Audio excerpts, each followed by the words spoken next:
Hi, ಎಲ್ಲರಿಗೂ ನಮಸ್ಕಾರ. ನಾವೊಂದು ಈ ಕ್ಲಾಸಲ್ಲಿ KE ನಡೆಸಿರುವಂಥ ಹಳೆ ಪ್ರಶ್ನೆ ಪತ್ರಿಕೆಯನ್ನು ನಾವು ಅನಾಲಿಸಿಸ್ ಮಾಡ್ತಾ ಇದ್ದೀವಿ. ಇದು ವಿಶ್ಲೇಷಣೆ ಮಾಡ್ತಾ ಇದ್ದೀವಿ. ಅಂದರೆ ಹಿಂದೆ ನಡೆಸಿರುವಂಥ KE ನಡೆಸಿರುವಂಥ ಹಳೆ ಪ್ರಶ್ನೆ ಪತ್ರಿಕೆ ವಿಶ್ಲೇಷಣೆ ಮಾಡ್ತಾ ಇದ್ದೀವಿ. ಇದು ಎರಡನೇ ಭಾಗ ಆಗಿರುವಂಥದ್ದು. ಭಾಗ 1 ಇದೇ ಒಂದು ಯೂಟ್ಯೂಬ್ ಚಾನಲಲ್ಲಿ ಅಪ್ಲೋಡ್ ಆಗಿದೆ. ಡೈಲಿ 5 ಗಂಟೆಗೆ ಈ ಕ್ಲಾಸು ಇರುವಂಥದ್ದು.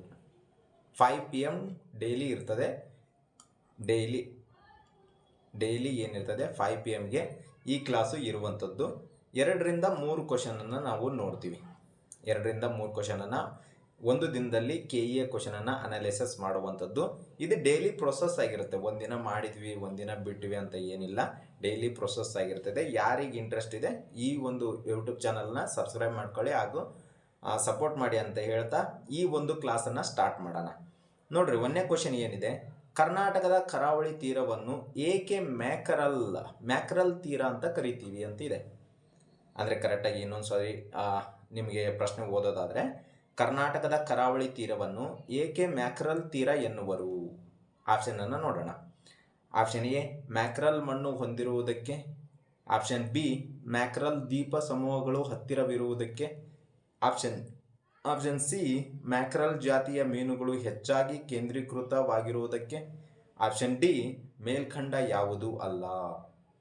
ನೋಡ್ರಿ, 1-2 ಸೆಕೆಂಡು ಥಿಂಕ್ ಮಾಡ್ರಿ. ಥಿಂಕ್ ಮಾಡಿದ್ರಾ?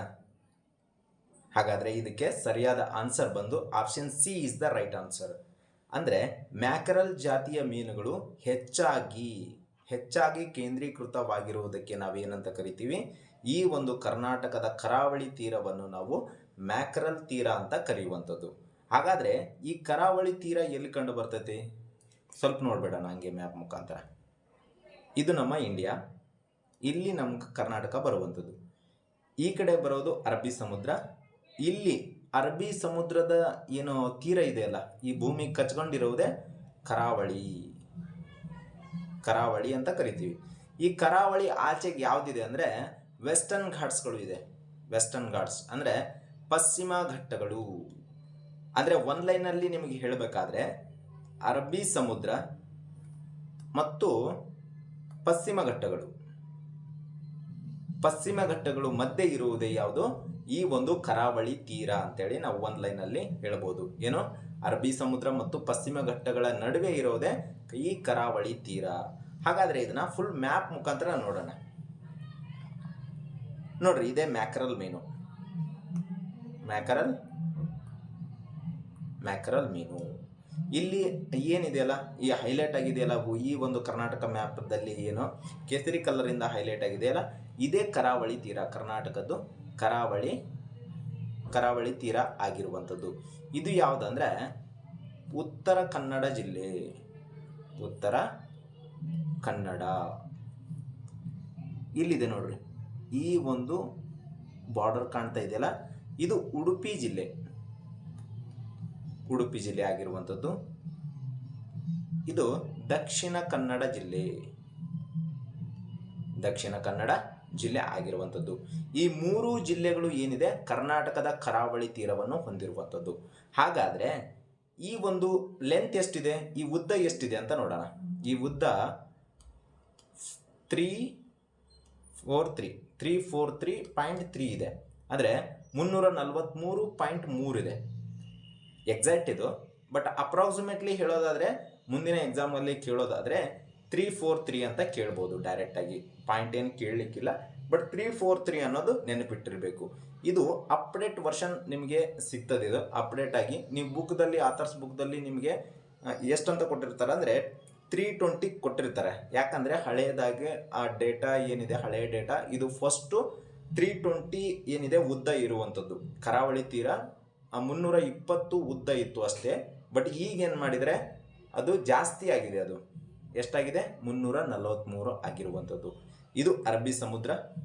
ಆಗಲೇ ಹೇಳ್ದಂಗೆ ಈ ಕಡೆ ಬರೋದೇ ಕರಾವಳಿ ತೀರ. ಇಲ್ಲೇನು ಕಚ್ಕೊಂಡಿದೆಯಲ್ಲ, ಈ ಭೂಮಿಗೆ ಏನು ಕಚ್ಕೊಂಡಿದೆ, ಇದನ್ನೇ ಕರಾವಳಿ ತೀರ ಅಂತ ಕರಿತೀವಿ ನಾವು. ಕರಾವಳಿ. ಈ ಕರಾವಳಿ ತೀರ ಆಚೆಗಿರೋದೇ ಯಾವುದಂದ್ರೆ ಪಶ್ಚಿಮ ಘಟ್ಟಗಳು, ಅಥವಾ ನಾವೇನಂತ ಕರಿತೀವಿ? ವೆಸ್ಟರ್ನ್ ಘಾಟ್ಸ್ ಅಂತ ಕರಿತೀವಿ. ಪಶ್ಚಿಮ ಘಟ್ಟಗಳು. ಈ ಪಶ್ಚಿಮ ಘಟ್ಟಗಳು ಏನಂದರೆ ಎಷ್ಟು ಮಳೆ ಪಡಿತಾವಂತ ನಾವು ನೋಡೋದಾದರೆ 300 ಮಿಲಿಮೀಟರ್ದಿಂದ 200 ಮಿಲಿಮೀಟರ್ದಿಂದ 300 ಮಿಲಿಮೀಟರ್ ವಾರ್ಷಿಕವಾಗಿ ಇಷ್ಟು ಮಳೆ ಪಡ್ತಿರುವಂಥದ್ದು ಯಾವುದು ಕರಾವಳಿ ತೀರ. ಇಲ್ಲಿ ಯಾವ ರೀತಿ ಒಂದು ಮಳೆ ಆಗುತ್ತಂದರೆ ಪರ್ವತ ಮಳೆ ಆಗಿರುವಂಥದ್ದು. ಯಾವುದು? ಪರ್ವತ ಮಳೆ ಆಗುವಂಥದ್ದು. ಏನ್ರಿ ಸರ್ ಇದು ಪರ್ವತ ಮಳೆ ಅಂದ್ರೆ? ಇಲ್ಲಿಂದ ನೈಋತ್ಯ ಮಾನ್ಸೂನ್ ಮಾರುತಗಳು ಏನು ಮಾಡ್ತವೆ, ಈಶಾನ್ಯದ ಕಡೆಗೆ ಬೀಸ್ತವೆ. ಈ ಅರಬ್ಬಿ ಸಮುದ್ರದಿಂದ ನೈಋತ್ಯ ಮಾನ್ಸೂನ್ ಮಾರುತಗಳು ಈಶಾನ್ಯದ ಕಡೆಗೆ ಬೀಸುವಂಥ ಒಂದು ಕಾಲದಲ್ಲಿ ಏನು ಮಾಡ್ತವೆ, ಇಲ್ಲಿ ಪರ್ವತಗಳು ಇವೆ. ಎಲ್ಲಿ? ವೆಸ್ಟರ್ನ್ ಘಾಟ್ಸ್ದಲ್ಲಿ. ಇಲ್ಲಿ ಯಥೇಚ್ಛವಾಗಿ ಪರ್ವತಗಳು ಎತ್ತರವಾಗಿರುವುದರಿಂದ ಏನು ಮಾಡ್ತವೆ, ಈ ಪರ್ವತಗಳು ಮಳೆಯನ್ನು ತುಂಬಿಕೊಂಡು ಹೋಗ್ತಾ ಇರುವಂಥ ಮೋಡನ್ನು ತಡೆದು ಏನು ಮಾಡ್ತವೆ, ಅಲ್ಲೇ ಮಳೆ ಸುರಿಸುವಂಥದ್ದು. ಹಾಗಾಗಿ ನಾವು ಏನಂತ ಕರಿತೀವಿ, ಇದಕ್ಕೆ ಪರ್ವತ ಮಳೆ ಅಂತ ಕರೆಯುವಂಥದ್ದು. ಮಂಗಳೂರು ಬರ್ತದೆ ಇಲ್ಲಿ. ಈ ಮಂಗಳೂರಿಂದ ಏನು ಮಾಡಿದ್ದಾರೆ, ಕಾರವಾರದವರೆಗೆ, ಉತ್ತರದ ಕಾರವಾರವರೆಗೂ ಇದು ಉದ್ದ ಇರುವಂಥದ್ದು. ಎಷ್ಟು? 343.3. ಎಕ್ಸಾಕ್ಟ್ ಹೇಳ್ಬೇಕಂದ್ರೆ 343.3, ಬಟ್ ಅಪ್ರಾಕ್ಸಿಮೇಟ್ಲಿ 343 ಅಂತೇಳಿ ನೀವು ನೆನಪಿಟ್ಕೋಬೇಕು. ಹಾಗಾದರೆ ಮತ್ತೆ ಏನು ಕ್ವಶನ್ ಕೇಳ್ಬೋದು ಈ ಒಂದು ಕರಾವಳಿ ಬಗ್ಗೆ ಅಂತ ಹೇಳಿದರೆ, ಇಲ್ಲಿ ನೋಡ್ರಿ ಅರಬ್ಬಿ ಸಮುದ್ರ ಇದೆ, ಇಲ್ಲಿ ಸಮುದ್ರ ಇರುವಂಥದ್ದು. ಹಾಗಾಗಿ ನಾವು ಬ್ಲೂ ಫ್ಲ್ಯಾಗ್ ಬಗ್ಗೆ ನೋಡಬೇಕಾಗುತ್ತೆ.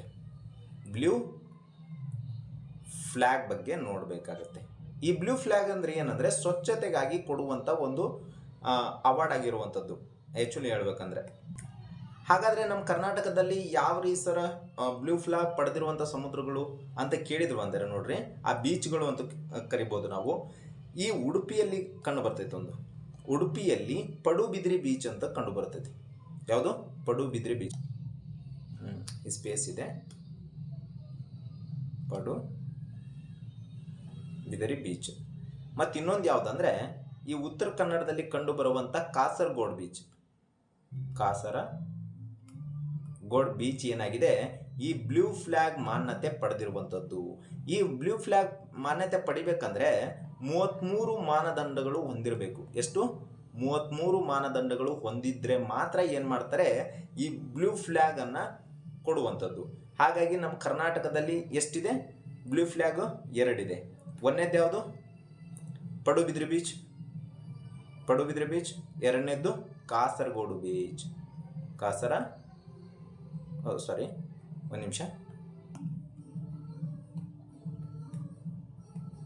ಕಾಸರಗೋಡು ಬೀಚ್. ಇಲ್ಲೂ ಕಾಸರಗೋಡು ಆಗೈತೇನ್ರಿ? ಕಾಸರಗೋಡು ಬೀಚ್. ಯಾವುದು? ಕಾಸರಗೋಡು ಬೀಚ್, ಪಡುಬಿದ್ರಿ ಬೀಚ್ ಮತ್ತು ಕಾಸರಗೋಡು ಬೀಚ್. ಇಷ್ಟೊಂದು ಮಾಹಿತಿ. ಮತ್ತೆ ಏನು ಕಂಡು ಬರ್ತೈತೆ ಅಂದ್ರೆ ಇಲ್ಲಿ ಕರಾವಳಿ ತೀರದಲ್ಲಿ ಮತ್ತೆ ನವಮಂಗಳೂರು ಬಂದರು ಕಂಡು ಬರುವಂಥದ್ದು. ನವಮಂಗಳೂರು ಈ ಬೇರೆ ಸ್ಲೈಡಲ್ಲಿ ನೋಡೋಣ. ಯಾವುದು?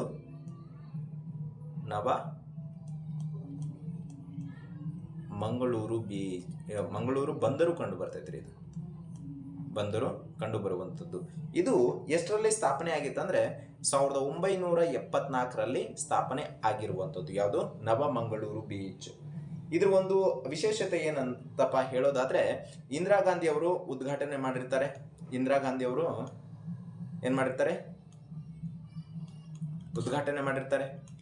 ಅವರು. ಮತ್ತೆ ಇದರ ವಿಶೇಷತೆ ಏನಂದರೆ, ಅಲ್ಲಿಂದ ಯಾವ ಒಂದು ರಫ್ತು ಏನು ಮಾಡ್ತೀವಿ, ನವಮಂಗಳೂರಿಂದ ನೋಡೋದಾದರೆ ನಾವು ಮ್ಯಾಂಗ್ನೀಸನ್ನು ರಫ್ತು ಮಾಡ್ತೀವಿ. ನಂತರ ಕಾಫಿಯನ್ನು ರಫ್ತು ಮಾಡ್ತೀವಿ. ಕಾಫಿ ಯಥೇಚ್ಛವಾಗಿ ನಮ್ಮ ಭಾರತದಲ್ಲಿನೇ ನಮ್ಮ ಕರ್ನಾಟಕ ಯಥೇಚ್ಛವಾಗಿ ಬೆಳೆಯುವಂಥದ್ದು. ಹಾಗಾಗಿ ಈ ನವಮಂಗಳೂರಿಂದ ಯಥೇಚ್ಛವಾಗಿ ಏನು ಮಾಡ್ತಾರೆ, ಕಾಫಿಯನ್ನು ಏನು ಮಾಡ್ತಾರೆ, ಎಕ್ಸ್ಪೋರ್ಟ್ ಮಾಡುವಂಥದ್ದು. ಹಾಗಾಗಿ ಇದಕ್ಕೆ ಏನಂತಾರೆ, ಭಾರತದ ಕಾಫಿಯ ಬಂದರು ಅಂತ ಕರೀತಾರೆ. ಕಾಫಿಯ ಬಂದರು ಅಂತ ಕರೆಯುವಂಥದ್ದು. ನಂತರ ಮತ್ತೇನು ಮಾಡ್ತಾರೆ, ಇಲ್ಲಿಂದ ರಫ್ತು ಏನು ಮಾಡ್ತಾರೆ ಅಂದರೆ ಮಸಾಲೆ ಪದಾರ್ಥ. ನೆಕ್ಸ್ಟ್ ಏನು ಮಾಡ್ತಾರೆ, ಪೆಟ್ರೋಲಿಯಂ ಮಾಡ್ತಾರೆ. ನೆಕ್ಸ್ಟು ರಾಸಾಯನಿಕ ಗೊಬ್ಬರ ಇಲ್ಲಿಂದ ನವಮಂಗಳೂರಿಂದ ರಫ್ತು ಮಾಡುವಂಥದ್ದು. ನವಮಂಗಳೂರಿಂದ ರಫ್ತು ಮಾಡುವಂಥದ್ದು. ಇಷ್ಟು ಒಂದು ನಮಗೆ ಕರಾವಳಿ ಬಗ್ಗೆ ನಾವು ಒಂದು ಸಿಲೆಬಸ್ ಏನಾದರೂ ನೋಡಿದ್ವಿ ಅಂದರೆ ನಮ್ಮ 360 ಆಗಿ ಇಷ್ಟು ಒಂದು ಬೇಸಿಕ್ ಆದ ಮಾಹಿತಿ ನಮಗೆ ಗೊತ್ತಿರಬೇಕು. ಯಾಕಂದರೆ ನೆಕ್ಸ್ಟ್ ಬರುವಂಥ ಎಕ್ಸಾಮು ಎಲ್ಲ ಒಳ ಮೀಸಲಾತಿ ಆಗಿದೆ. ಹಾಗಾಗಿ ನಮಗೆ KE ಡಿಪಾರ್ಟ್ಮೆಂಟ್ ಏನಾದರೂ PCPSI ಕೊಟ್ಟರಂದರೆ ಭಾಳ ಡಿಫಿಕಲ್ಟ್ ಆದ ಒಂದು ಕ್ವಶನ್ ಪೇಪರನ್ನು ನಾವು ನೋಡೋಕ್ಕೆ ಸಿಗ್ತದೆ. ಹಾಗಾಗಿ ಇದು ಎಲ್ಲ ಎಕ್ಸಾಮ್ಗಳಿಗೂ ಉಪಯುಕ್ತವಾದ ಒಂದು ಮಾಹಿತಿ. SDI FD ಆಗಿರ್ಬೋದು, PCPSI ಆಗಿರ್ಬೋದು, ಇನ್ನುಳಿದೆಲ್ಲ ಒಂದು ಬೇಸಿಕ್ ಆದ ಮಾಹಿತಿ ಇಲ್ಲೇ ಸಿಗುವಂಥದ್ದು. ಇನ್ನೊಂದು ಪಾಯಿಂಟ್ಸ್ ನೋಡೋದಾದರೆ ಇಲ್ಲಿ ಕರಾವಳಿ ತೀರವನ್ನು ಬೇರೆ ಬೇರೆ ರಾಜ್ಯಗಳು ಬೇರೆ ಬೇರೆ ಒಂದು ವರ್ಡ್ಗಳಿಂದ ಕರೀತಾರೆ. ಅದಕ್ಕೆ ಕೊಂಕಣ ಕರಾವಳಿ ಅಂದರೆ ಯಾವುದು? ಕೊಂಕಣ ಕರಾವಳಿ ಇದು ಯಾವ್ಯಾವ ಒಂದು ರಾಜ್ಯಕ್ಕೆ ಕರೀತಾರೆ ಅಂದರೆ ಮಹಾರಾಷ್ಟ್ರ ಕರೀತಾರೆ, ಗೋವಾ ಆಗಿರ್ಬೋದು, ಮತ್ತು ಕರ್ನಾಟಕದಲ್ಲಿನೂ ಕರೀತಾರೆ. ಈ ಕೊಂಕಣ ಕರಾವಳಿ ಎಲ್ಲೆಲ್ಲಿ ಕಂಡು ಬರ್ತದೆ ಅಂದರೆ ಮಹಾರಾಷ್ಟ್ರ, ಗೋವಾ, ಕರ್ನಾಟಕದಲ್ಲಿ ಕಂಡು ಬರುವಂಥದ್ದು. ಹಾಗಾಗಿ ಇಲ್ಲಿ ಕೊಂಕಣ ರೈಲ್ವೆನೂ ಕಂಡು ಬರ್ತೈತ್ರಿ. ಇಲ್ಲಿ ಕೊಂಕಣ ರೈಲ್ವೆ ಮುಂಬೈ ಟು ನವಮಂಗಳೂರು ಇಲ್ಲಿ ಕಂಡು ಬರುವಂಥದ್ದು. ಮತ್ತು ಇಲ್ಲಿ ಇದರಲ್ಲಿನೇ ಮತ್ತೆ ಕೊಂಕಣ ಕರಾವಳಿ ನಮ್ಮ ಕರ್ನಾಟಕ ಕರೆದ್ರೂ ಕೂಡ ನಮ್ಮ ಲೋಕಲ್ ಆಗಿ ಏನಂತ ಕರಿತೀವಿ ನಾವು? ಕೇಂದ್ರ ಅಂತ ಕರೆಯುವಂಥದ್ದು. ಕೆನರಾ ಈ ಒಂದು ಕರಾವಳಿ, ಕರ್ನಾಟಕದ ಕರಾವಳಿಯನ್ನು ನಾವು ಕೆನರಾ ಅಂತ ಕರಿತೀವಿ. ಮತ್ತು ಅದರಲ್ಲಿನೇ ಮತ್ತೆ ಏನಂತ ಕರಿತೀವಿ? ಮ್ಯಾಕರಲ್ ಕರಾವಳಿ ಅಂತ ಕರಿತೀವಿ. ಮ್ಯಾಕರಲ್ ಕರಾವಳಿ ಯಾಕಂದರೆ ಅಲ್ಲಿ ಯಥೇಚ್ಛವಾಗಿ ಮೀನು, ಆ ಜಾತಿಯ ಮೀನು ಕಂಡು ಬರುವುದರಿಂದ ನಾವು ಏನಂತ ಕರಿತೀವಿ? ಮ್ಯಾಕರಲ್ ಕರಾವಳಿ ಅಂತ ಕರೆಯುವಂಥದ್ದು. ನೆಕ್ಸ್ಟ್ ಮಲಬಾರ್ ಕರಾವಳಿ.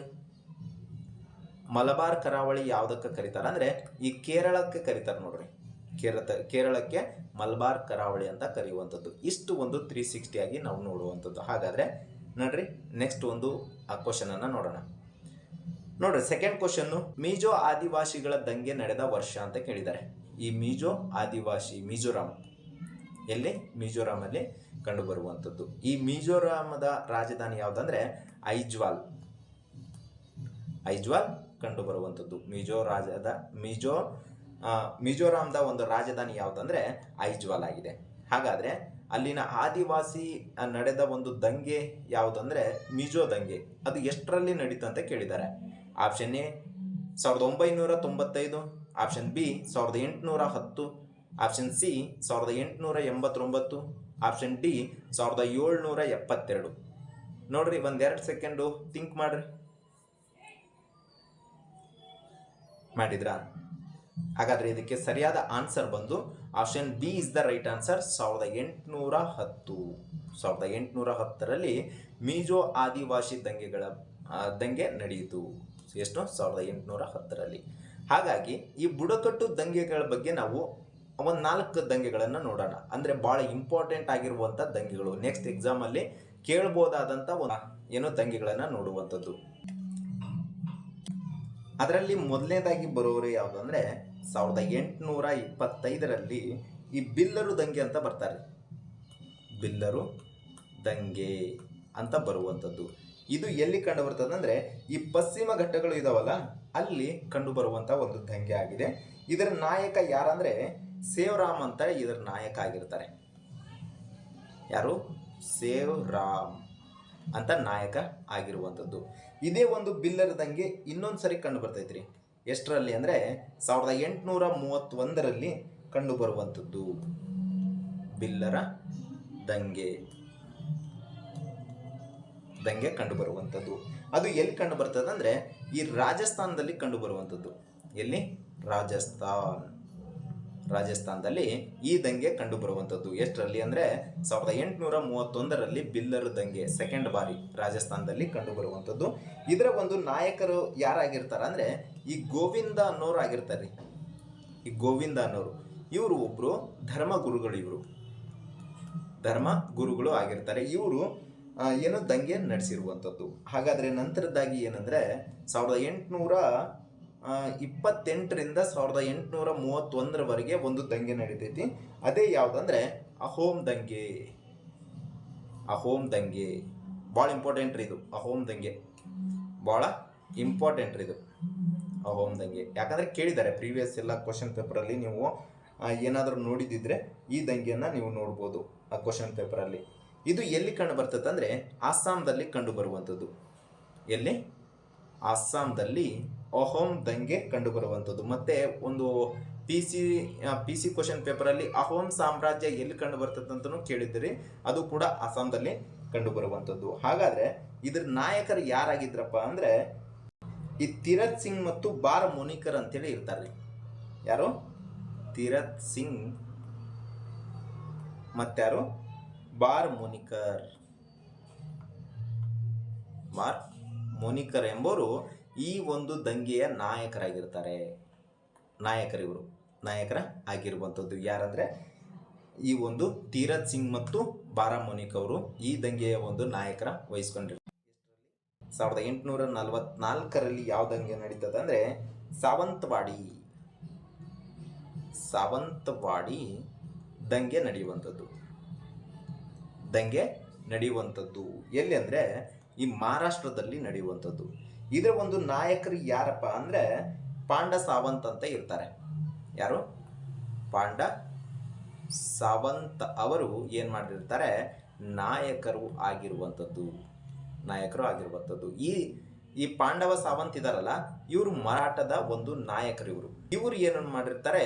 ಸಾವಂತವಾಡಿ ದಂಗೆಯನ್ನು ಮಹಾರಾಷ್ಟ್ರದಲ್ಲಿ ನಡೆಸುವಂಥದ್ದು. ಈ ರೀತಿಯಾಗಿ ನಾವು ಕೆ ಇ ಎ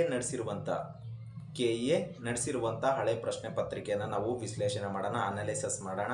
ಡೈಲಿ ಕ್ಲಾಸ್ಗಳು ಬರ್ತಿರ್ತವೆ.